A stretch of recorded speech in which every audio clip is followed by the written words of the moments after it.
Congratulations, third graders. You are finally getting your recorders this week. Yay! Congratulations. You've definitely earned them. So I'm sending home 2 packets with your brand new recorder. The first one you can give to your parents. Talks about the third grade music program here. And then this blue paper as well, recorder notes. Get it? Notes? So you can hand that off to your parents so they understand about the recorder.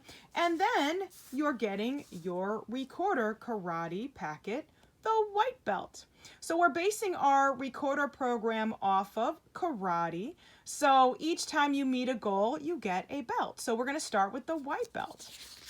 And we're going to just go to the first page here, the history of the recorder. So you can read that in your packet. Read the history of the recorder. You can read that on your own. How to hold the recorder. All right. We are talking about that in class. We talked about the different parts, the air channel, the mouthpiece, the window. That's all the head joint. And I refer to this part as a little speed bump. This is the middle joint, also known as the barrel. Your left fingers go on top, your right fingers go on the bottom, and the bottom is called the foot joint or the bell. So let's go over this. All recorders have a thumb hole in the back and 7 holes down the front. Some recorders have double holes on the bottom, 2 holes.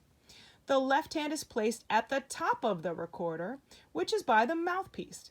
The left hand covers the thumb hole in the back of the recorder and the first 3 holes. The pinky finger of the left hand is never used and should be held away from the recorder. The right hand is placed at the bottom of the recorder. The right thumb is used to balance the recorder and is placed between the 4th and 5th holes on the back. The right hand fingers cover the 4 holes near the bottom of the recorder. We're going to do a modified version of that to begin with. Cover the holes completely with the flat, fleshy part of your fingers, not your fingertips. Fingers should be slightly curved, slightly. Fingers that are not being used to cover holes should be held a little distance above their holes so they are ready to quickly play the next note. So they're above the instrument, not behind. Hold your recorder at a 45-degree angle. Your elbows should be slightly away from your body. Make sure to sit up straight. And again, your left hand is on top, your right hand is on bottom. And we'll be going over that in class. So, how to play the recorder. So, here we go. So, place the mouthpiece of the recorder on your bottom lip and in front of your bottom teeth. Do not close your top teeth down on the mouthpiece. Make sure not to put too much of the mouthpiece in your mouth. Only the tip of the mouthpiece should be in your mouth. Just the tip, as you see in the picture here. Press down very gently with your upper lip by whispering, This will put your mouth into the correct position. Be careful not to let your teeth or your tongue touch the mouthpiece. Make sure that your lips stay firm around the mouthpiece. Don't open and close your mouth on each note. This will avoid air leaks. And your breath and air pressure. Blow softly but with a steady airstream. Little air is required. Blowing too hard produces an obnoxious noise. We'll practice that in class as well. Use the steamy window trick. Blow on your hand as if you are steaming up the car window without someone near you hearing. You don't want them to hear you blow. The air should be warm and should not be heard. Blow this same way into your recorder. I always say a soft whisper breath.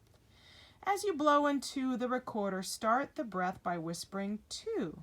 This is called tonguing, and your teacher will explain more about this in the future. Yes, I will.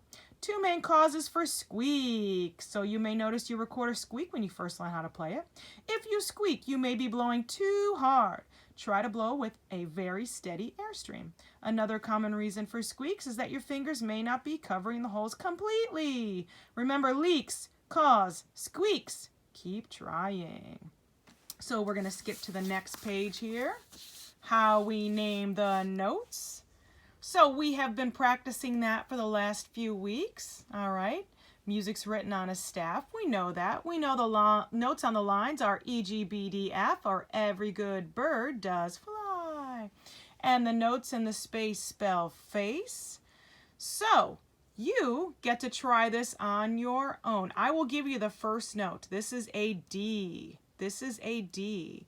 So your job at home is to figure out the rest of the notes and fill those in. But I'll give you the first one. The first one is a D. All right, moving on to the next page. How we count music. This is something else that we've been talking about so far in the month of March. And we've talked about the note values, duration in music. We talked about the rest. The only thing we haven't really touched on is a half rest. This is 2 beats of rest, but we'll be getting to know that a little more as the month progresses.